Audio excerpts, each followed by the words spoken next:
अस्सलाम वालेकुम, welcome back to my channel. दोस्तों, lecture 33 writing specifications and analysis reports. जैसा कि आपको पिछली वीडियोस में बताया था, लेक्चर 32 33 मोस्ट इम्पोर्टेंट है फाइनल टर्म के हवाले से, और आगे आपकी मर्ज़ी है कि आप इनको अच्छी तरीके से तैयार करते हैं या नहीं। मेरा काम है कि आपको बता दूं। तो लेक्चर स्टार्ट करते हैं। सबसे पहले स्पेसिफिकेशंस की बात करेंगे। नाम से ज़ाहिर होता है कि एक स्पेशल चीज़ जिसमें आप महारत रखते हैं। जैसे कि अगर सॉफ्टवेयर इंजीनियर की बात करें तो वो सॉफ्टवेयर इंजीनियर में महारत रखता होगा। अगर प्रोग्रामर्स की बात करें वो प्रोग्रामर्स में महारत रखता होगा। इसी तरह डॉक्यूमेंट को रीड करने के लिए या राइट करने के लिए आपके स्पेसिफिकेशन होने की जो चांसेस है वो ज़्यादा होने चाहिए, तब ही आप कामयाब हो सकते हैं। यहाँ पर हमने जो याद करने वाली चीज़ है वो है कि the situation is even worse when work has to be undone और redone because of bad specification. यानी हालत तब बिगड़ती है जब आप जो वर्क होता है आपका बैड स्पेसिफिकेशन की वजह से, यानी आप महारत नहीं रखते और आप जानबूझकर उस वर्क को कर रहे हैं, या तो आप उसको अधूरा छोड़ देते हैं या उसको दोबारा करते हैं। तो ये जो है सिचुएशन को बदतर कर देता है। तो स्पेसिफिकेशन की 4 टाइप्स हैं, ये आपने याद रखना है। स्पेसिफिकेशन को मैं हाईलाइट कर देता हूँ, ये वाला, इतना आपने याद रखना है, ठीक है। इसकी जो 4 टाइप्स हैं: recruitment specification, functional specification, design specification and test specification. जिन लोगों को नहीं पता, जिन्होंने मेरी पिछली वीडियोस नहीं देखी, तो उनको बता देता हूँ कि मैं साथ साथ जो इम्पोर्टेंट होता है वो हाईलाइट करता जाता हूँ, ठीक है। तो हम बात करेंगे रिक्रूटमेंट स्पेसिफिकेशन की। नाम से ज़्यादा होता है कि रिक्रूटमेंट का होता है दाखिला करना। कोई चीज़ जो है उसकी कमी होगी, उसको हमने दोबारा उसकी एंट्री करनी है अपनी मार्केट में। तो जो रिज़ल्ट होता है मार्केट का, रिसर्च का, वो क्या होता है? रिक्रूटमेंट स्पेसिफिकेशन होता है। पीपल मार्केटिंग जो होते हैं पीपल, वो क्या करते हैं, वो इस कोशिश में होते हैं कि अगर मार्केट में उनके पास कोई चीज़ कमी होगी किसी चीज़ की, तो वो लोगों से पूछें। अगर लोगों की कमी होगी तो उसके लिए रिक्रूटमेंट करें, कंपनीज़ के लिए, कंप्यूटर्स के लिए, जिससे उनकी कंपनी को क्या हो, फ़ायदा हो, ठीक है। तो आपने ये चीज़ याद रखनी, ठीक हो गया। उसके बाद हमारे पास है प्रोडक्ट डेफिनेशन। प्रोडक्ट डेफिनेशन नाम से ज़ाहिर होता है कि हमने रिक्रूटमेंट करनी है प्रोडक्ट की, वो होने कौन से चाहिए। उसके लिए हमने डिज़ायर प्रोडक्ट्स की एक डिस्क्रिप्शन लिख दी है, एक जो पेज पर उनको राइट डाउन कर दिया है, जिसमें हमारा क्वेश्चन है कि व्हाट इज़ इट, यानी ये जो हमारे पास प्रोडक्ट है ये क्यों होना चाहिए, कब होना चाहिए, ठीक है। ये प्रोडक्ट डेफिनेशन है रिक्रूटमेंट स्पेसिफिकेशन में। उसके बाद है फंक्शन लिस्ट। इसमें हमारे पास ये फंक्शन लिस्ट नाम से ज़ाहिर हो रहा है जो हम प्रोडक्ट ख़रीद रहे हैं, जो जिस प्रोडक्ट को हम रिक्रूटमेंट कर रहे हैं वो क्या करेगा, वो किस काबिल है, ठीक है। ये नेक्स्ट स्टेप है, टाइप है स्पेसिफिकेशन की। तो उसके बाद हमारे पास है कॉस्ट। कॉस्ट से क्या मतलब होता है? इससे हम जो अपना डिज़ायर प्रोडक्ट है, जो हम प्रोडक्ट की रिक्रूटमेंट कर रहे हैं, उस पर कितनी कॉस्ट आएगी मार्केट प्लेस में, उस पर ध्यान करते हैं। और ये हमें फंक्शनल स्पेसिफिकेशन की तरफ ले जाता है। यहाँ पर ये एमसीक्यूज़ है कि we then move on to the function specification. किस से मूव करते हैं? कॉस्ट से। तो रिक्रूटमेंट स्पेसिफिकेशन में 3 स्टेप्स थे: product definition, function list and cost. उसके बाद हम बात करेंगे फंक्शनल स्पेसिफिकेशन की। जो फंक्शनल स्पेसिफिकेशन है, इसमें कोई चीज़ याद करने की नहीं है। इसकी ये पहली लाइन आप पढ़ लें, याद कर लें कि these specifications will form the basis for the highly precise design specification.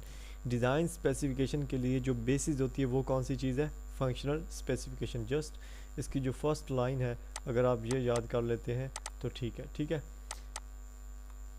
क्योंकि ये एमसीक्यूज़ आ सकता है। उसके बाद है डिज़ाइन स्पेसिफिकेशन। इसमें भी कोई चीज़ याद करने की ज़रूरत नहीं है, लेकिन यहाँ पर भी पहली लाइन याद करनी है, क्योंकि ये डॉक्यूमेंट स्पेसिफिकेशन के लिए और टेस्ट स्पेसिफिकेशन के लिए क्या है? बेसिस है।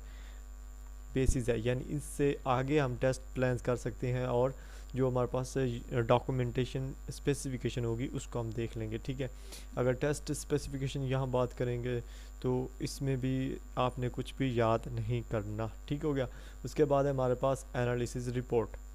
इसको आपने अच्छी तरीके से याद करना है, जितना मैंने हाईलाइट कर दिया। कि सबसे पहले इम्पोर्टेंट चीज़ ये है कि कोई भी जो फार्मेट रिपोर्ट होती है, रिपोर्ट फार्मेट होता है, वो परफेक्ट नहीं होता। Company documentation standards attempt to resolve the issue by prescribing a format into which all analysis reports are poor. एक वो एनालिसिस रिपोर्ट, यानी एक जो फार्मेट है जिसमें कोई इशू पाया गया है, डॉक्यूमेंटेशन कंपनी क्या करती है, उसको रिजॉल्व करने की, उसको हल करने की कोशिश करती है, जिसमें तमाम एनालिसिस रिपोर्ट्स जो होती हैं वो मौजूद होती हैं, ठीक है। बस 2 लाइन जो मैंने या हाईलाइट कर दी, इतना आपने याद रखना है। और उसके बाद है टाइटल पेज। जैसे कि हम पिछले जो भी हम रिपोर्ट देख रहे हैं, कोई भी फिजिबल रिपोर्ट जो भी हमने देखी, उसमें टाइटल जो है वो सबसे ज़्यादा इफ़ेक्ट करता है, ठीक है। टाइटल के लिए आपने इतना याद करना है, ठीक है। ये जो 2 लाइन्स है, ठीक है क्या कि टाइटल पे should be designed with visual order in mind. Mind के साथ विजुअल ऑर्डर के तौर पर इसे डिज़ाइन करना है, और ये बैलेंस होना चाहिए अपने टॉप से लेकर बटम तक और लेफ़्ट से लेकर राइट तक। अब अब्स्ट्रक्ट्स की बात करते हैं। अब्स्ट्रक्ट्स क्या होते हैं? सेल्फ सफिशिएंट होते हैं, यानी ये खुद पर ही भरोसा रखते हैं, खुद के लिए ही जो सफिशिएंट होते हैं। The procedure for many companies is to take the abstract from the analysis report. बहुत सारी कंपनी का ये प्रोसीजर है कि वो एनालिसिस रिपोर्ट से अब्स्ट्रैक्ट कर लेते हैं। अब्स्ट्रैक्ट का क्या मतलब होता है? निकालना होता है। ये एनालिसिस रिपोर्ट से जो इन्फॉर्मेशन होती है वो निकाल लेते हैं। Copy it a number of times and circulate it to readers को भेज देते हैं। And allow readers to order the follow report if they feel like they need the information. अगर उन रीडर्स को उस इन्फॉर्मेशन की ज़रूरत है तो वो क्या करते हैं, वो फील करते हैं कि इनको फुल रिपोर्ट जो है उसको भेज दिया जाए, ठीक है। ये होता है एब्स्ट्रैक्ट। एब्स्ट्रैक्ट का मानी क्या है? कोई भी चीज़, किसी भी चीज़ से कुछ चीज़ निकालना, एब्स्ट्रैक्ट करना, ठीक है। इसको जो बाहर निकालने का भी लफ्ज़ आप इस्तेमाल कर सकते हैं। उसके बाद है टेबल ऑफ कंटेंट्स। जो टेबल ऑफ कंटेंट है ये हमें आउटलाइन प्रोवाइड करता है पूरी रिपोर्ट के बारे में। जब रीडर से एक जल्दी में होता है तो उसको जस्ट उसके जो ऊपर लिखे हुए हैं ना अल्फाज लिखे हुए हैं, जो हेडिंग्स लिखी हुई हैं, उसको पढ़कर पूरी रिपोर्ट्स के बारे में वो जान ले कि इस पूरी रिपोर्ट में क्या मौजूद है। ये होता है टेबल ऑफ कंटेंट, ठीक है।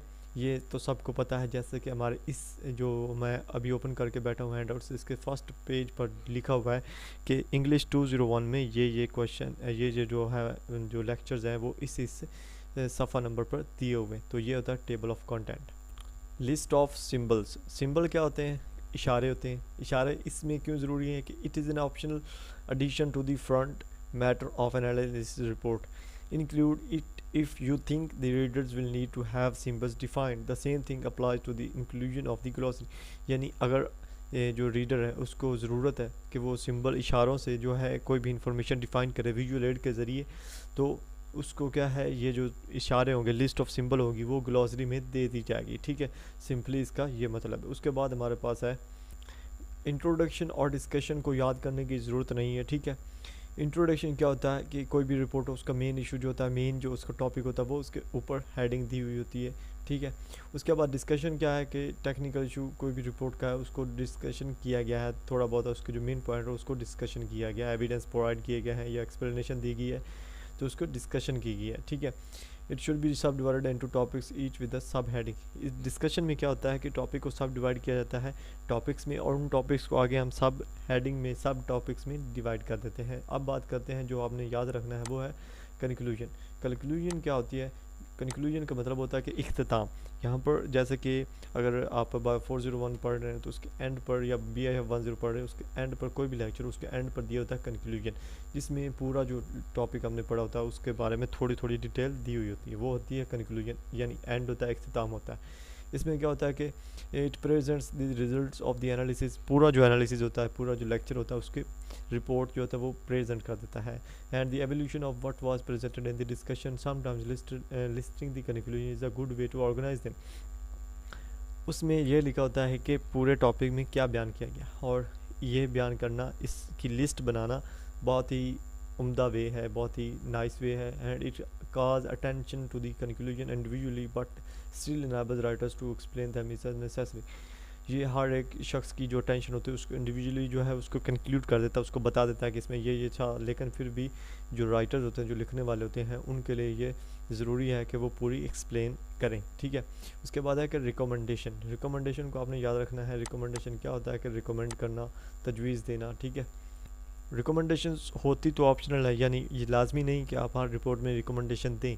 Not all analysis report have them, और जो एनालिसिस रिपोर्ट उनमें ज़्यादातर में नहीं होती। And these reports that do have recommendation tell the readers what to do with the information provided in the report. जिन रिपोर्ट्स में रिकमेंडेशन होती है वो जो पढ़ने वाला है उस शख्स को ये बताता है कि आपने ये चीज़ करनी है, ये चीज़ करनी है, ठीक है। और उसके बाद है हमारे पास अपेंडिक्स। अपेंडिक्स की बात करते हैं, ठीक है। अपेंडिक्स क्या होता है? इसमें कुछ डेरिवेशन होती है इक्वेशन की दी हुई, कुछ डाटा जो होता है वो टेबल्स की शक्ल में दिया होता है, कुछ इक्वेशन दी होती है इसी तरह, ठीक है। जो भी अपेंडिक्स में दिया होता है वो अकॉर्डिंग टू होता है ऑडियंस नीड्स, यानी अगर मैं ये लेक्चर में आपको बता रहा हूँ तो मैं जो आपके रिलेटेड है, इंग्लिश 201 के रिलेटेड है, वही आपको बताऊँगा। तो ये है अपेंडिक्स। तो यहाँ पर जो लेक्चर था 33 वो इख्तिताम होता है। और अगर वीडियो अच्छी लगी तो लाइक करना मत भूलिएगा, और अगर आपने अभी तक मेरा चैनल सब्सक्राइब नहीं किया तो जल्दी से सब्सक्राइब कर दें और बेल आइकन को दबा दें ताकि आने वाली वीडियोस आपको मिलती रहें। मिलेंगे इंशाल्लाह नेक्स्ट वीडियो में। अल्लाह हाफिज़।